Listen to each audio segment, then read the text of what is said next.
Hey, welcome back to my channel, guys. How are you doing? How is your homeschool life, mom? All of it. How are you doing? So, today we are going to talk about reflecting in our homeschool, and this is something that as the homeschool year goes on and on and on, I tend to really start digging deep and really thinking about all the things that I need to think about as far as our homeschool is concerned, especially like big major changes and what we're doing and what we're not doing. So, we're just going to walk through that today and really talk.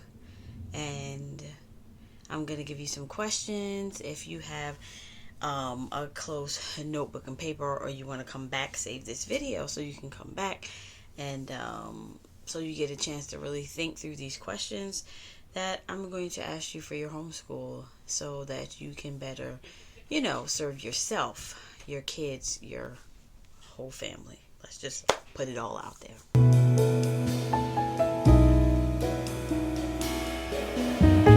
So hi, my name is Frances Bowen, and if it's your first time on my channel here, I am a Joyfully Homeschooling Boys, and here I share our entire journey on what's going through our homeschooling. I do not sugarcoat. I let you know the truth. As a mother who is homeschooling, who is in that premenopause stage, things could be a little bumpy. And even having middle schoolers and high schoolers, sometimes it could be bumpy with them, because in that age they are growing into themselves also. So there are a lot of things that go on with homeschooling. So here on my channel, I like to motivate and chat and talk all things curriculum and planning. And hit that subscribe. Just join and come along, let's hang out. All right, so reflecting in your homeschool, I think that the first thing that I am going to say is, and I will try to talk over like whether you're a new homeschool mom or whether you're kind of already in the game, you know, and give you some questions from each side. Like, as a new mom, the first question would be is, why are you choosing to homeschool? For those that have already been homeschooling, why are you going to continue homeschooling? And I know for new homeschool moms that are considering homeschooling, maybe you are frustrated with the public school system, or maybe your kid is struggling, or maybe they're not where they need to be, where you feel they need to be. And so this is a good place to start. Like, really sit down, talk to your child. I think the biggest thing as a new homeschool mom that you can do is really involve your children. Of course, before you start any of the, we're going to do school, we're just going to hop from public school into homeschooling. If you're going to stay traditional to the way public school is, then you don't really need to de-school. But you should de-school, taking the time to detach, okay? So from the way that people think we should educate our children. And so in that time of your frustration and saying, I'm going to pull my kid out of school, really take the time to think about, what are your values? And what are your goals for your kids? And what is not being nurtured in your children? Sorry. Just hinting as I'm saying public school and all of those things. I am not against public school, because, hey, if something were to happen and your kids had to go back to school, that's where they would be going. Or private, or, if you could afford that. That's, everybody has something. So, not against public school. I pulled my kids out, and I feel like it was a great decision. And I am still on this journey. We are finishing our 5th year of homeschooling. So, along with figuring out your values and goals for your children, really sit and think about that, and know that it is a commitment. But I would say, once you get in it and you're kind of grooving in the homeschooling streets, and space, you're like, oh, okay, we kind of like this. So, some people are kind of like, oh, we kind of did it. People came out during COVID, and so did we. And they were just like, we're going to try it out. And some people didn't, what's the name? Some people were like, I'm not doing this. I'm not going to be that mother. And their kids went back to school. And that's fine. It's what you decide. But some people, yes, when they come out, when they take their kids out, they end up saying like, we about to be here and this is us and this is what works for our family. Now, if you have already been homeschooling 5, 6, 7, 10, 11, I know some people in these streets been homeschooling for like 20 years. I'm like, wow. Those who have tons of kids. Like, I only have 3, and would I have another child? I would. Would I want to birth another baby? With my experience, not really. So for me, having a soon-to-be 11th, 10th, and 7th grader, I don't have, my road is like another maybe 5, 6 years. I can't even think now. But yeah. And so I would say values matter more in the beginning and the goals that you want for your children than just saying, oh my gosh, Charlotte Mason and Waldorf and unschooling, and don't really dig into those things. Really dig into what matters for your family and let that other stuff gradually sneak into your homeschool and say, ooh, we like this, and ooh, we don't like that. So those are all things that are beautiful about starting homeschooling, is that you get to go down the rabbit hole of like, do we love literature? Do we love art? Do we love traditional? Or we don't want anything at all. We just want to go get a book and we just want to learn through that book. So, sometimes it is what it is. And that's why I always say, like, do what serves your home. You will hear that on a lot of my older videos. I always say do what serves your home, because that is the gold mine. So for whether new or whether seasoned homeschool moms, checking in with your children, figuring out how are they doing socially, emotionally, academically. Is their learning style working for them? Have you checked their learning style lately? Did it slightly become more auditory than kinesthetic? Like, are you looking at all these things when you're reflecting on your homeschool year? Knowing how you could better support, like if they're kinesthetic, are you putting enough movement in your day? Is that working? Is that not working? How many subjects can you take off the page and not do in a book? I know writing is one of those things that a lot of kinesthetic learners do not like. So it's like one of those things that you have to really say, like, okay, we're gonna write now, so this is your time to like sit. We're not gonna take as long as a long time, and really, when they do have to sit, really know how to schedule that in and really get that, really help them in that. And so, yeah, really think about that. How is your child responding to homeschooling, emotionally, socially, academically? Because under it all, these things are going to help your homeschool thrive, or they're going to sink it, make you have some more miserable days than you would have wanted. So, and that definitely will lead into the question of, is your curriculum working for your homeschool? And curriculum is one of those things now that have gotten so big, and there's so many, and there's so much, and the units, the studies on the beautiful things, and so it's definitely hard to stick with something that's working when there are so many other things out there that you want to try as a homeschool mom. But I definitely will tell you right now, do not try to trade out something that is working. Now, if your kid hints and say, it's okay, I can do that, at that point, you could try to swap something out if you want. Sometimes it might be good, sometimes it might not. And even if they say that, say what could make this curriculum better? What do you want more of? So yes, is the curriculum working? Is it not working? If it's causing a lot of frustration, it's not working. So walk through that, not only with yourself, with your child, because a lot of times some curriculums are more mommy teacher heavy, and sometimes that does not work for us. So even how it looks for us, I always try to set my homeschool up of when can we sit down and do together things, and what things have to be individual. There are some subjects I do not want to teach. Okay, so is it working? Is it not working?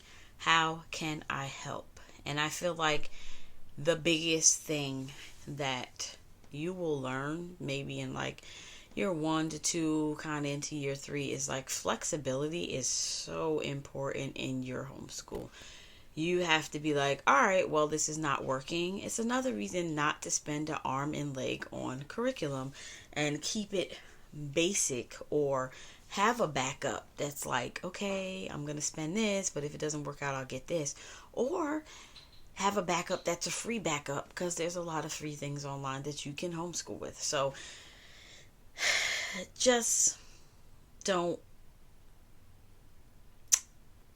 feel like when something doesn't work that it's your fault. Ultimately, that is not what you should do, mama. Don't do that.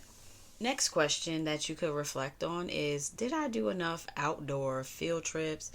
Did we go see things, the museums and the aquariums, and maybe an art show, maybe a play, or there are a lot of things that you can go and do. Did you incorporate enough of that in your homeschool to keep it happy and going? And that also really fosters connection. Yes, fostering connection. Even though we are moms and we do the cooking and the cleaning and the schooling, and we might feel exhausted, that it's like, oh yeah, tonight is family night, it's still fostering a lot of connection. Connection is priceless. I'm telling you, it's priceless. So yeah, it's priceless. It's priceless. And so on this journey, I have really, in finishing my 5th year, a lot of reflection this year was self-reflection, believe it or not. And this leads into my next question,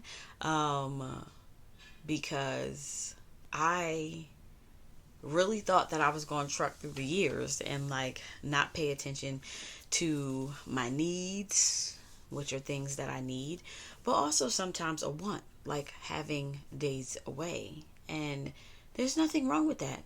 Like, you do you, girl. You do you. And so the question is, and these questions are in no particular order, I just have them listed and we're just going to talk through them. The next one is how do I incorporate in my homeschool year going forward self-care, marriage care? And I think this is important because even though people don't think that it does, I think in a way it does affect you and your marriage a little bit, because your kids are always home. Now, having somebody that is a trusted individual that can watch your kids, like even working on that from the time they're young, is going to be good for you. And so for me, I would schedule everything on my homeschool calendar, guys, like everything. So I thought I was. But the one thing I did not schedule was me time. So even me saying like, oh, this weekend, even if I went and spent it with my mom at her house and spent no money and enjoyed myself, I took time for myself. And having a child at 18 really threw me into momhood and working, and I didn't really get time to say, what do I really want to do with myself? What am I going to do? Mind you, I love homeschooling. I would homeschool. People have asked me to homeschool their kids, guys. I wish I was there where I had the space where I could homeschool other kids. I would so do it. But I'm not there yet. But in God's time. In God's time. So the same way that I schedule date night and really I think that the scheduling sometimes becomes frustrated when it sneaks up on you and it's like, oh, we were supposed to go do this, or oh, I was supposed to get a day off today, and or maybe the time is already behind and you're like, oh, forget it, I'm not going to do it. I would advise you to don't do that. Like, even if the day doesn't work out the way you planned and that you wanted time for yourself, do it anyway. Don't let those things become canceled and become not important, because I will tell you, when you are feeling overwhelmed, mentally burnt out, physically burnt out, it will put you flat on your face. Okay? Y'all understand me? And so, yeah, let's really reflect on that. Like, how can you incorporate self-care and marriage care? And yes, we love our kids, but in reality, God is first. God is first. And then you, and then your man, and then your kids. And yeah, that's what that looks like.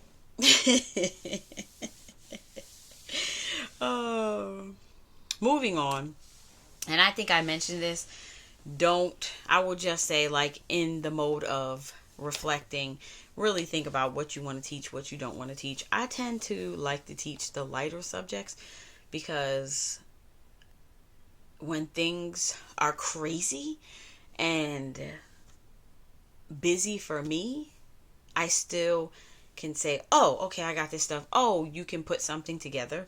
I'm really walking into a year this year where I feel like a lot of my kids' stuff needs to come scheduled. Even if I have to critique the schedule, I still want to schedule, because I'm not about that life this year coming. I am becoming a more busier person.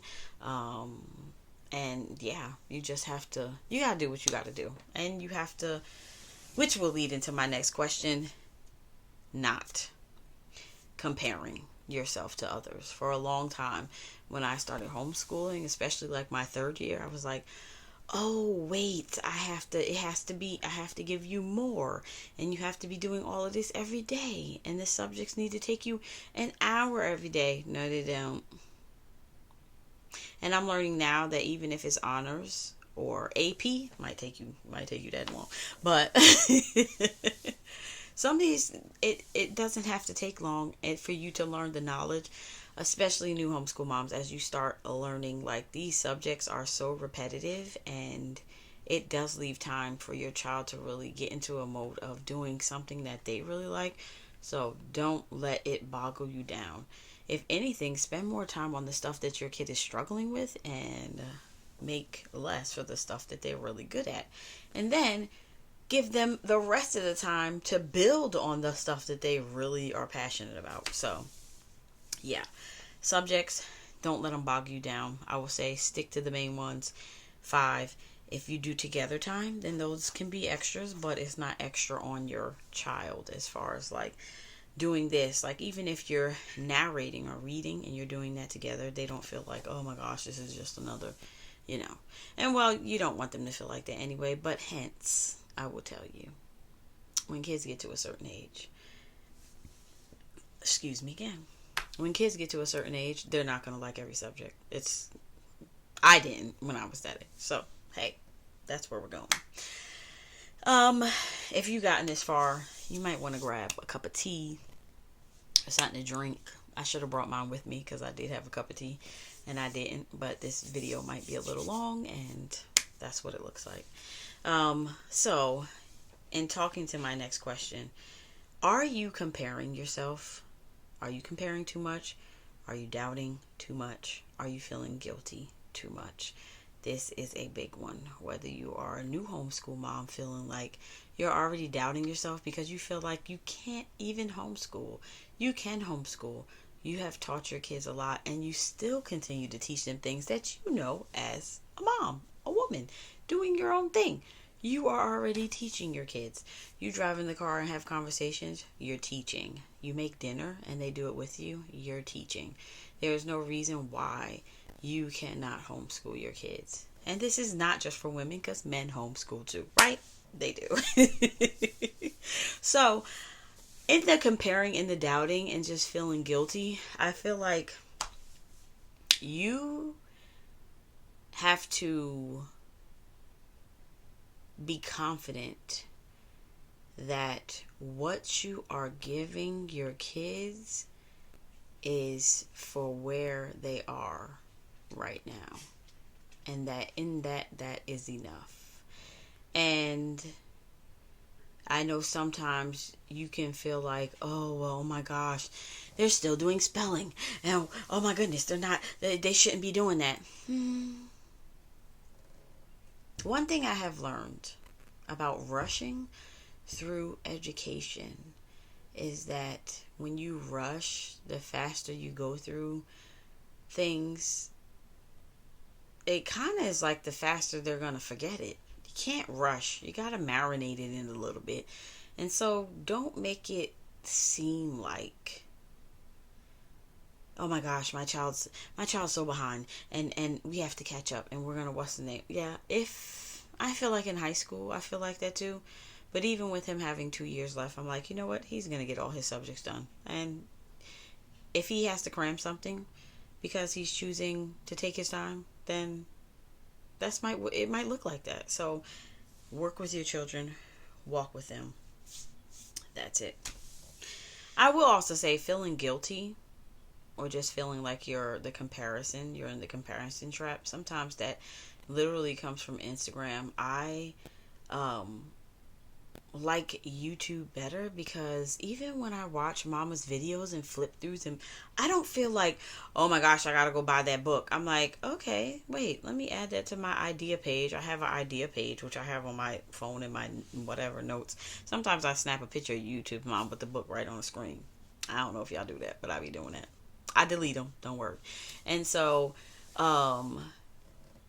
just to have it as a backup, but it's not one of those things where I feel like on Instagram, it's like, oh my gosh, look at this. Oh, she has that in her house. Oh, let me go get that. I feel like, and then it makes you feel like, wait, she's using this curriculum. And oh, because that curriculum costs hundreds of dollars, that it must be so much better than the curriculum that I'm spending $10 on. It is what you make it. It is what you make it. I feel like as the years go on, you will start to notice what is really giving good quality versus what is giving you like, that ain't it. So it's a learning thing, but please, if you are feeling like ever, and even in reflecting, think about that. Am I spending too much time on Instagram that making me feel bad about myself, that I'm not doing a great job? Take a break, turn it off, do that for yourself. You should not feel guilty because, again, this is your homeschool. Nobody else is in your house. Nobody else has your kids. Nobody else knows what's good for your kids. So even when people might throw some shade, that's fine. They don't know your house. They don't know your kids. You do what's good for your home. And that's all I'm going to say about comparing and doubting and feeling guilty about yourself. Do not let it overconsume you. Yes, it will sneak up on you. Yes, it does. But learn how to shake it off, mama. Because you got this. You good. You good. Boom, boom, boom, boom, boom, boom, boom, boom. Then you have balance and boundaries. How are they working in your homeschool? What boundaries do you need to start incorporating? Is there a balance in like your homeschool? Are we spending too much in this one thing where we could be doing this over here? Are you taking enough rest time? Do your kids know when you're resting? These are questions you need to answer. Are your kids making healthy boundaries for themselves? Because as siblings, sometimes in the same house, they have to learn, like, your brother or sister need a break and you need to give it to them. And that is fine. And having a break is okay. And it doesn't say, oh, I don't like you anymore as a brother or sister. This is sometime a conversation we need to have. No, you still love your siblings. But as people get older, you will really start to see, especially with your kids, who is more extroverted and who is more introverted. And even when they are extroverted and that introvert shows up, they need space, they need time, they need their quiet. And so it's something that we have definitely gone through in our homeschool, And so I have had to teach them boundaries between each other, and also balance when it comes to screens and games. And I just want to sit here all day and do that. And that, oh my goodness, this comes before my work. No, no, no. We work and then we play. That's it. And just really doing those things. I feel like with boys, it's almost like IEW writing. Easy plus one. And that's kind of how I train them to do things that they should already do. Starting basically a long time ago with, when you get up out the bed, you make your bed. Okay, they're doing that well. All right, let's do the next thing. Stop leaving your socks on the floor. All right, I don't know what you have, what they, your own kids do in your home, but like, you left the clothes in the bathroom. All right, so I kind of work and build off of where we started. When they get one thing, I add on another. And that's a lot of my balance with my boys and homeschooling. Not my last question, but definitely a big one. If you can start homeschooling all over. And maybe I'll drop this post in the community, because I did make a post about this over on Instagram. If you could start all over homeschooling, what would you do different? And out of that list, what could you start doing different next year? Do not let things like outside activities dictate what you want to do in your home, the goals you want to have for your kids. Don't let it dictate that. Even if the outside group is expecting you to do a large amount of work and you're like, whoa, we're going to do the capacity we're going to do for the week. And if we're a little behind, that's fine, because all in all, we still have time to finish it. So don't feel overwhelmed or that you have to keep up just because it really takes the joy of learning from your kids, and it's not necessary. It's not necessary. So for me, I would say the one thing that I'm doing differently next year is really going back to doing some things together. I really love doing that. I love doing our affirmation time, our Bible time, our vocabulary time. A lot of that I was doing with no textbooks. Like, you don't really need books for that. So things that, besides doing 2 subjects together, I think we're going to do. And then, yeah, really sit down and visualize your day from the time you wake up. You, remember I said you. What does that look like for you when you wake up?